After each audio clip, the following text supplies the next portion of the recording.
Hey YT World, this your girl La Kiki, Miss D. C. That is, and I'm pretty much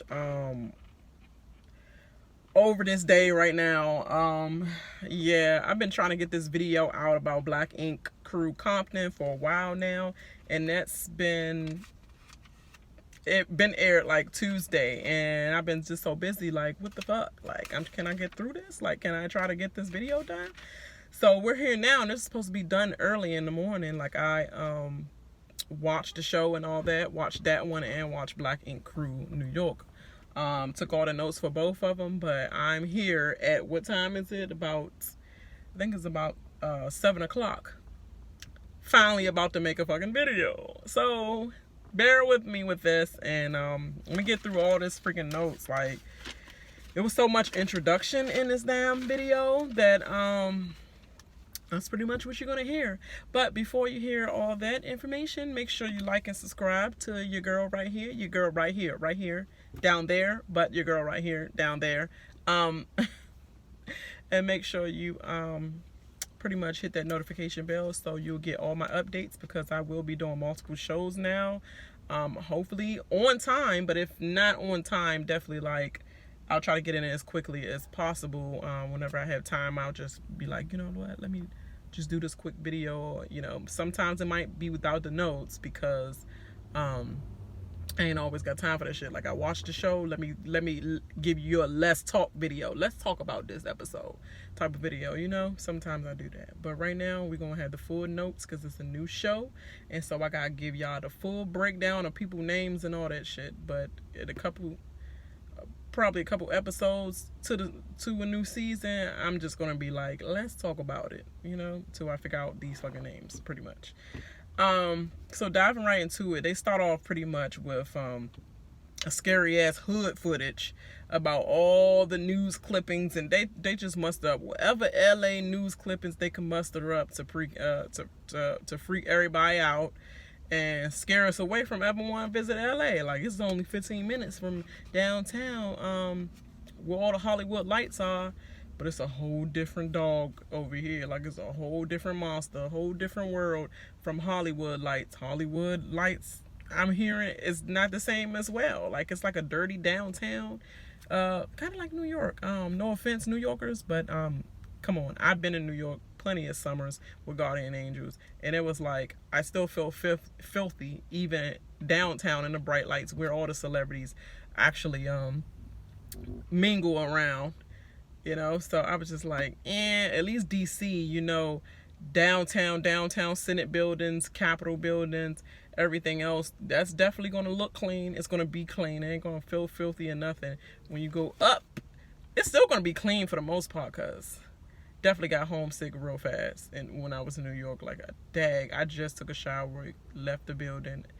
As soon as you come outside, it's a gust of dirt that just blow over you, like factory dust, dirt, smoke, like just car smoke, everything. It's just like, I feel dirty again. I just want to sit inside.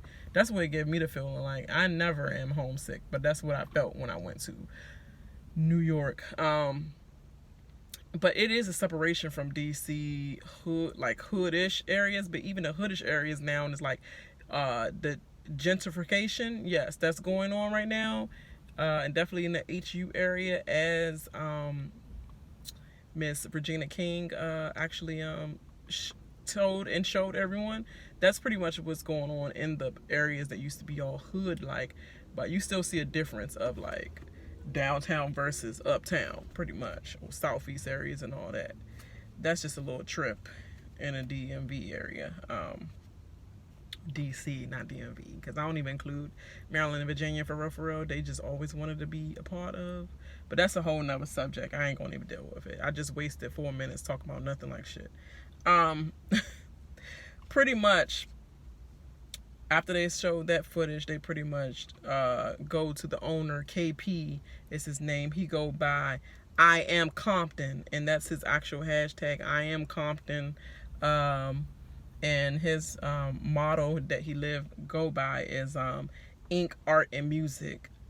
I am ink, art, and music, because that's his passion. He has 2 daughters with Kyla Pratt. I was like, what? Okay, and girlfriend of 11 years. Okay, 11 years? Calipret's been gone from the game for a long time. The last time I saw you was the one-on-one, and then your father that was in one-on-one had that spaceship dumbass show. And then I seen you in something else that you like did a drive-by scene in or something like that. Maybe some other movie or something. And then I seen that you did an interview somewhere later on, somewhere about where you were at in your life now, and learn about your two daughters, and just pretty much catching everybody up on like, where have you been? You know, pretty much. Other than that, where have you been, girl? Like, what have you been doing? Hopefully this show right here gets you back on the scene a little bit and start getting you some gigs elsewhere. So I guess that's why you pretty much took that. Was like, yeah, we could do the Black Ink Crew, you know, try to get exposure, and also, you know, him as well, like, get y'all game up, get y'all family up. Dang, I got this fucking dark mark from when I freaking scarred my face, and then it was a scab, and I tried to peel it and then try to go back, and now it's like a dark spot, so it's gonna take a long time to, don't focus in on that. I'm getting irritated and agitated and all that shit, and looking at stuff in the camera that I shouldn't be looking at. But I'm just saying how black it is on the camera, and it's just ridiculous. But pretty much he's talking about his life. Pretty much he got a football scholarship, and he went to college and then fucked it right up, and so they sent his ass right back to Compton. And he pretty much talk about the artist he actually started tattooing, because he said he picked up the ink gun and not the real gun, and pretty much started his drawing and stuff. He'd been drawing forever, but he started, I guess, his apprenticeship in shops, and start pretty much, well, not shops because they didn't have shops in common, but you know, just working out of homes or whatever, parties you would not, and pretty much doing ink on people like Tarjay P. Henson, Lil Uzi, I think he said Nas, and he said Nas and another rapper as well. So that was his first celebrity clients out there. So he's trying to open the first tattoo shop in Compton, pretty much.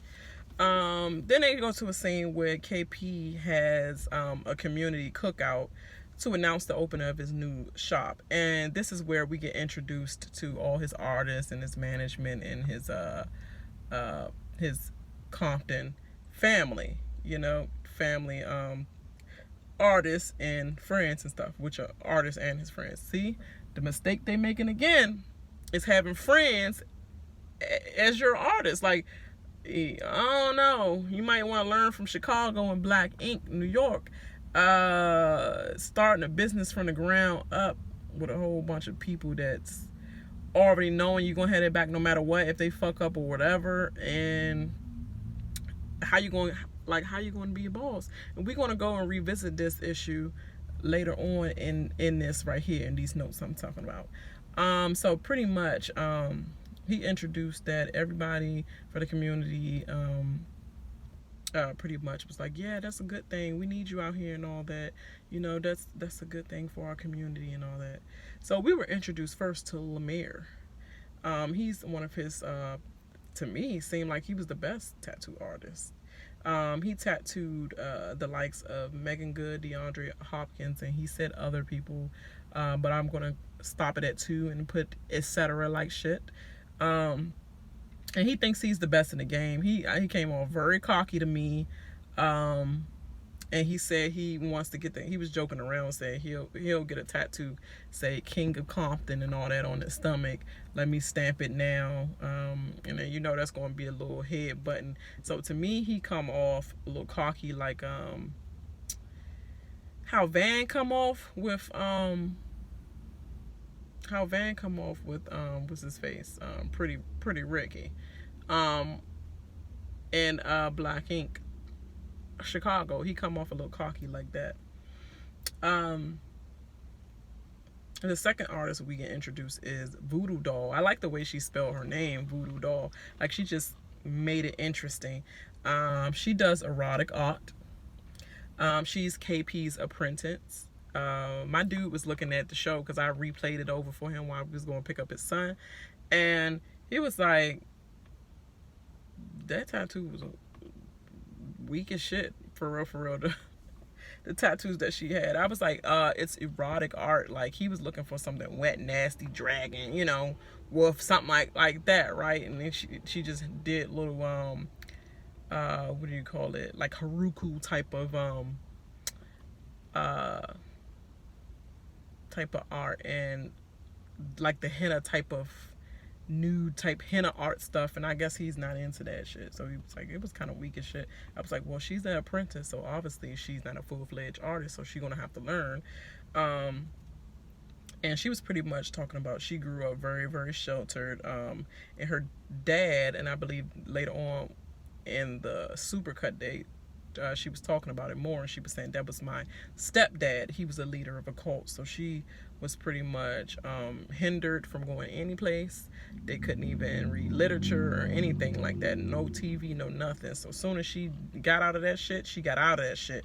She became wild, started being naked all the time. It's like she's wild, free, and free spirit, free nature type of chick now, and pretty much like to do a lot of nude modeling and things like that. So she's the wild child of the shop. So she's gonna be, to me, like Sky slash Charmaine in the beginning of what Charmaine used to be before she tried to act like this white sedity lady now with class. The third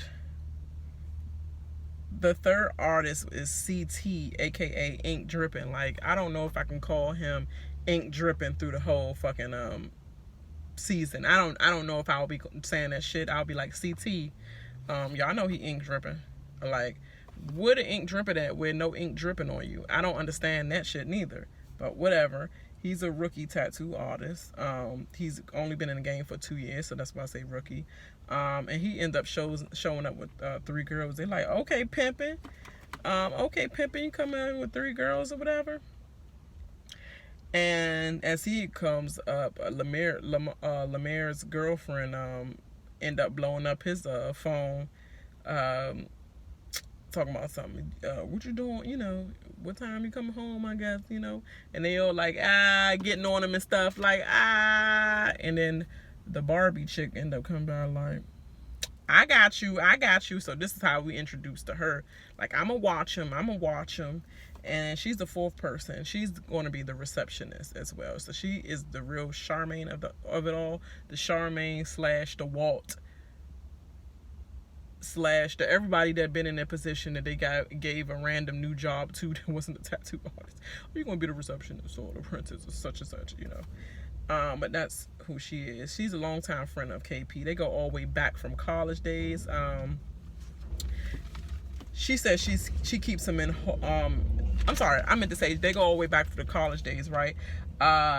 He was a top football player and she was a cheerleader, and she said they just vibe pretty much. She kept him straight and able to talk to him without having any without judging him and things like that, and they just had a long-lasting friendship, and she didn't want to fuck him, so, and she keeps him in line from all the other hoes. So I'm sure Kyla like, yeah, Barbie, what's going on in this shop today? Or he act good. I know she was saying that, but sometimes you can't trust hoes to be all fake ass best friends with your dude. It's like, all them hoes be like, I never do that when I never cross the line with him. Nah, that's not. And then end up crossing the line. So you gotta keep your good eye on him, on her. Kyla. The 5th person we met was pretty much his right hand man, Tim. He's like going to be the manager. That's his cousin, and they've been together since the sandbox, pretty much since little football campus, cousins and stuff in the hood.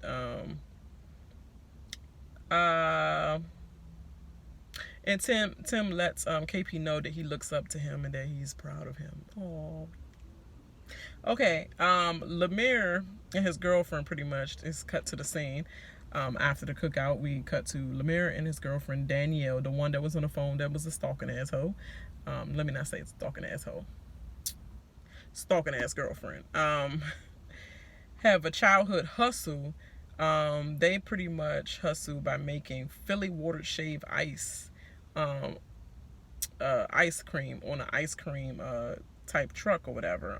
They call it Cappy Ice. That's what I got from it, because I'm thinking they put the name of the brand of the ice they sell on the cups, because that's what I saw, Cappy Ice.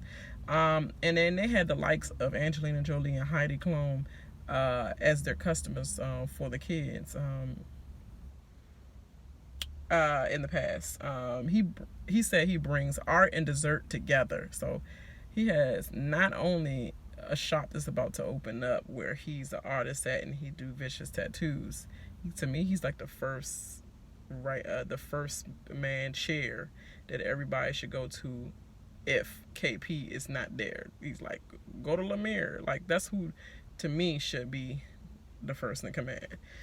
And that might be a little bit tension, as I seen the super trailer between Tim and Lemire about things like that, and what he gonna pull later. Pretty much, he's talked so many times. If I hear drug dealer, I used to be a drug dealer. I used to be a drug dealer. My drug dealing ways made me a marketing genius today, and da da da da. He said drug dealer so many fucking times. My fiance over there, he was like, yeah, and he fucking said, I sell drugs. I'm a drug dealer. I used to be a drug dealer. Again, I was like, yeah, they do have producers probably in his ear telling them to break it down like a fraction, like shit, about what you do in this situation and how you hustled and what is drug dealing, what did this drug, they probably have them breaking it down like a fraction, because producers want to reach out to people that don't know that shit, not from no hood, have never been from no hood, didn't never know about drugs. You got to break it down for the people that might be watching that don't know shit about this, pretty much. But why would they be watching if they don't fucking relate? But maybe they're curious, so maybe they will watch for that, like white people watching BET. But let's get back on track. So pretty much he's like, he a marketing genius, because when he used to sell drugs, when he used to give a crackhead some coke, he used to put a cigarette on the side as well. So that's the type of marketing strategies he used with his Philly water shave ice, pretty much. But he met Danielle in Philly, and she's pretty much 6 months pregos. And Lemire tells his girlfriend about the new shop. She said, I'm going to watch you because pretty much you cheated on me 3 years ago. We wouldn't have known, girl, if you ain't say nothing. You either accept it and take him for all it's worth, or you move on, because we don't want to keep hearing this shit brought back up. You thought it was good to have a child with him if you can't even trust him. But I guess when you throw yourself back in an environment that had you cheating in the first place, it is like a little it is like a little dent into the trust of the building of the trust and shit. And she was like, KP and him are party animals, so they get a little, I know y'all gonna throw y'all little black ink crew parties, and you gonna have bitches be like, tap my pussy, or can you put this tap right here in my inner thigh right here, or can you do my breasts, or in between, all that. You're gonna have that, but that comes with the lifestyle, lady, so you're gonna have to deal with it.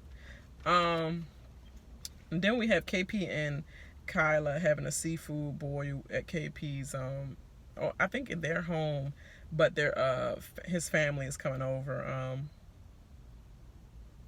and pretty much he's going over why he knew Kyla was the one. Kyla Pratt, whatever. We say Kyla, but it's spelled like Kayla. Pratt was the one when his mom approved of her. Plus, the way she treat his son, like his first son before he met her, as her own, with the two girls they have together. So he knew that she was the one. And plus the mom, like, don't you do nothing messed up, nothing between you and Kyle, okay? Keep on the straight and narrow. That's when he knew. He pretty much announced to the family like he's opening up a new shop, and pretty much Kyla, like everybody clapping. It was like, yeah, we got the keys to the city or whatever. First shop in Compton, tattoo shop in Compton. And pretty much Kyla was just looking like, oh, and she awkwardly was like, I gotta wash my hands. I've been in that situation where I'm not trying to be the Debbie Downer girl, but I want to be happy, but I can't give my hopes up high on this situation that you on a little happy high with, but I don't want to bring you down, but I am still concerned as well. But I'm not going to say it in front of your family because I don't want to be like that. And, you know, for them judging as family members to be like, why she all got a stank face with, you know. And I've been in that same situation. So when she awkwardly just went up, like, I wash my hand. You just make up anything to just get up, period. And that's the hint, like, come over here, Nick. You know, and he knew because he came right over. He's like, you all right? He's like, I know that look. She was like, yeah, man. You just told me you got the keys. Like, nigga, you just told me. You just laid it on me and you ain't even giving me no hint, nothing, you know? And she said she was concerned for his safety pretty much. He reassures her that he'll reach out to all the pretty much leaders of the street pretty much and in the hood and try to come to some terms of like getting their blessings, I guess, and asking them like, can we make the shop neutral, please? Like, can we, the neutral zone, please? I ain't trying to have nothing crazy pop off in our shop, in this shop. So they have a scene where they visit the new shop, all the people who I just fucking introduced, and they do a walkthrough of the progress without the equipment in it. KP wants to, he said this thing about to be lit. It's about to be a studio in the back. Then he said lounge up front, and I think he said mirrors or murals all over everywhere on the wall. I think he said murals though, all on the wall, because I'm like, why would somebody want fucking mirrors everywhere and no fucking tattoo murals or paintings or something with art? But it might be both because people gotta look at their tat. So hey, and then we have a scene with KP by himself in a car driving. He learned about Nipsey Hussle's murder in front of Nipsey Hussle being murdered in front of his own shop. He was shot on the phone with his cousin Tim, and he was pretty much reflecting Nipsey inspired him to do what he is doing now. And then you see KP and Tim going to Nipsey's memorial gathering that they had probably the next day. And he's pretty much having second thoughts about opening his shop. So that was that scene. That was kind of a little hard or whatever to rehash and relive that.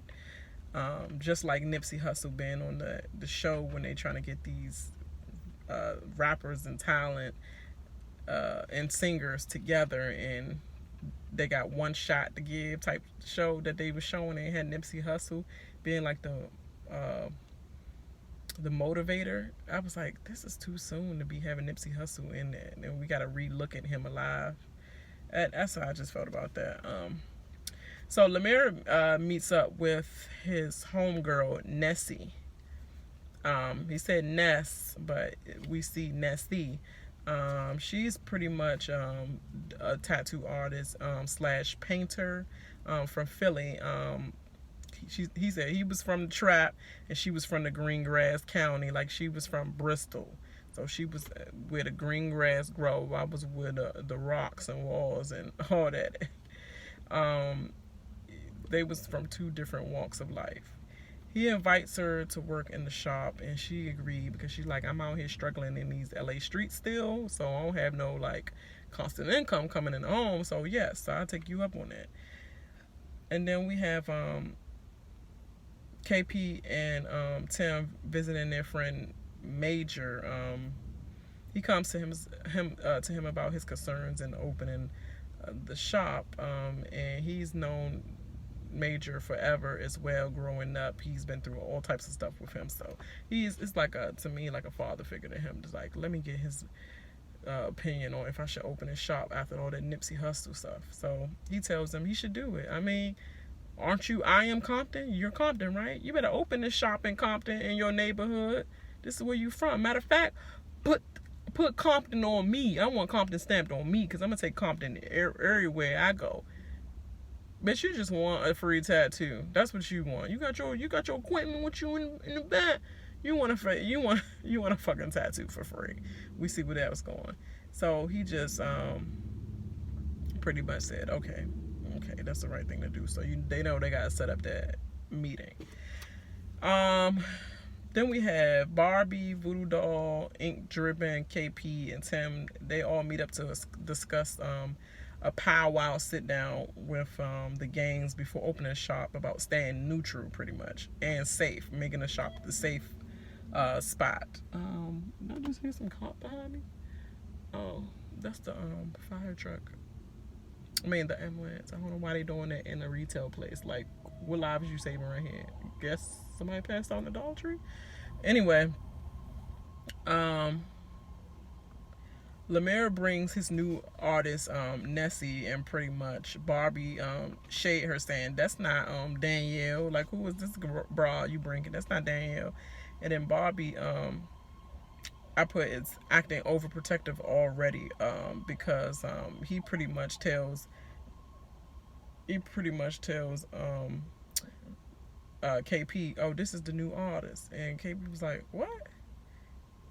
He was like, we don't even see her, we don't even know her work or nothing. And Bobby just jumping in, girl, you're the receptionist. You are not the manager. Tim should be asking all them fucking questions. You asking questions that does not pertain to you. You need to check people in. Like, you know, we not open today. Bitch, if I'm walking up with Lemire, then I know you're not open today. I'm with him, obviously. Fuck you in this conversation for. That's what I would feel like. Tim should have been the one to say, you want to run that by me, Lemire? Like, I'm supposed to be the one hiring people. You the artist. Don't be bringing nobody up here to talk about something they hired in the shop already. We don't know what their work is, and you giving them all these unapproved expectations.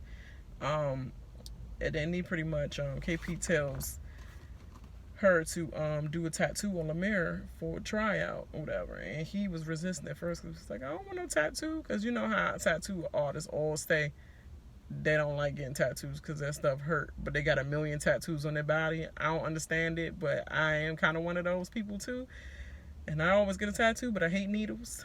I just don't understand it. It's just what we do. So she pretty much was going to her little rant. They did a little fake vlog on her about growing up biracial, how it was so hard, not black enough and not white enough, you're not accepted by both, when. And how she had 4 other sisters, 5 of them growing up with a single white mom, but then you had your dad on the side with your mom at first. It was like, you wasn't all the way alone all the time when you had a picture with your dad and your mom together at some point. Like, girl, don't over exaggerate the fucking shit. But they come out of this shit and he only let her do a 4-letter tattoo. I was laughing my fucking ass off. I was like, whoa. He didn't trust your ass to do no other. No, I don't even think he didn't trust her to do no other tattoos on her. I think he just was fucking scared. Like he said, like, I don't like tattoos. Like, I think that's what, like, I ain't gonna get no tattoo. I ain't really want that shit. And so he tried to make up some shit. Oh, I got Cal. They was like, who's Cal? It was like his brother who was alive.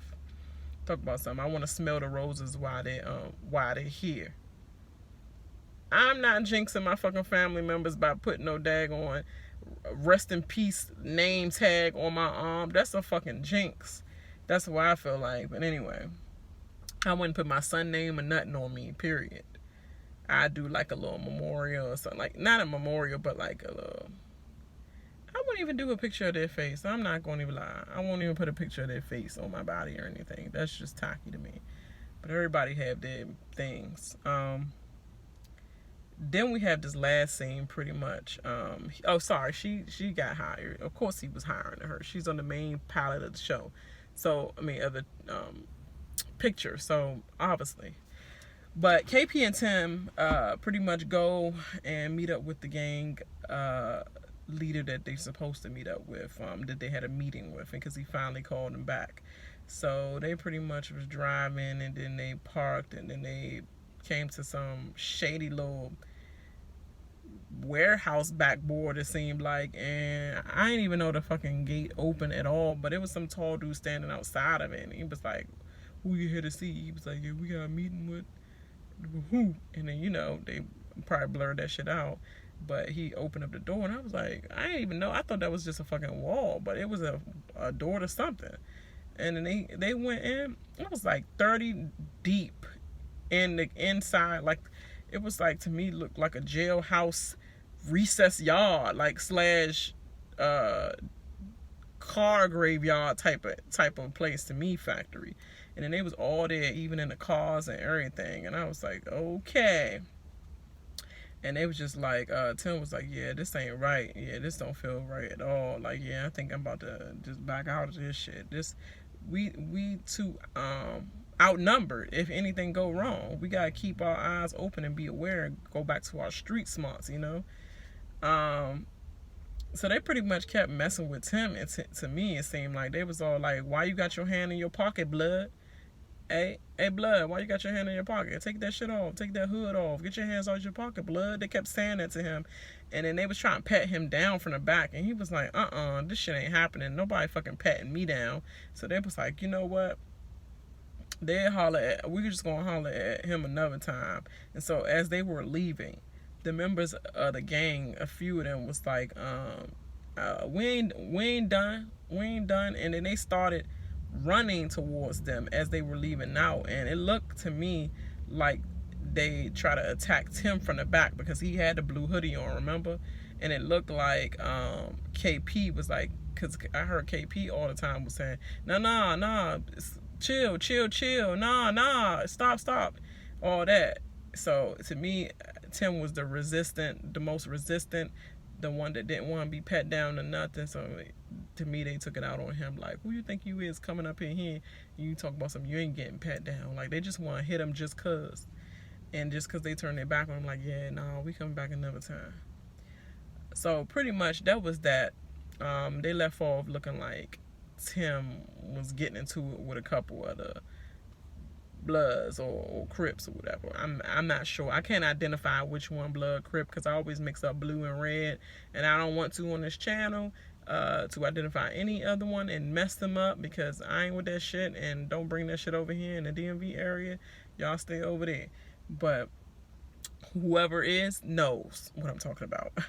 But the super trailer was fire. That's all I think. And we'll definitely see a lot more of the streets involved than ever in any Black Ink crew history of the show. Like, Chicago, known for being bloody, deadly, all that shit. But them streets did not flow into the shop ever. New York, them streets did not flow into the shop ever. Only time it flowed into the shop was when they think Donna had somebody shoot at the shop, but they actually threw a brick in the window and the windshield broke. Like, other than that, like, real people that don't mind going to jail doing real shit, real street people. Other than that, and you know, the brawls they have outside of the events they at when they have beef with some of the people like Kwani and them and her family members being real street dudes, and Caesar being a real street dude as well, going back to his ways when he had to brawl with Dutchess, you know, in the streets, and they was getting jumped and stuff like that. Like, other than that, like, the streets really didn't. I said, other than that, that was a whole bunch of shit I just said, but still, it wasn't as deep as this. Like, this is freaking Bloods and Crips type shit. Like, literally, this is serious. This is life or death. Like, they can walk into the shop and just blow them away, period. And the way that they had one coming in and saying, what's going down in my neighborhood, cuz, like, that's crazy. I mean, they could come in here and end your whole TV show business and all that, and the producers and all that. So it was just kind of like, whoa, that was a lot. But to the next episode, because I can't wait to see the rest of the season go by. So I will be reviewing this season and see how it is. If this season goes good, I might be doing next season. If it start to get like, I'm falling asleep on this shit, can't even think of no more shit to say, then yeah, I probably won't be reviewing it again. And I'm going to hit the Black Ink New York one. We're going to do a couple reviews on that. If this gets silly, the shit will be over as well, too. But, alright, if you lasted this long, make sure you like and subscribe to my channel. Make sure you share to everyone who cares. If they don't care, share that shit anyway. I don't know why I say this shit. Just make sure you subscribe to my channel and hit the notification bell as well. Alright, I holla. Bye.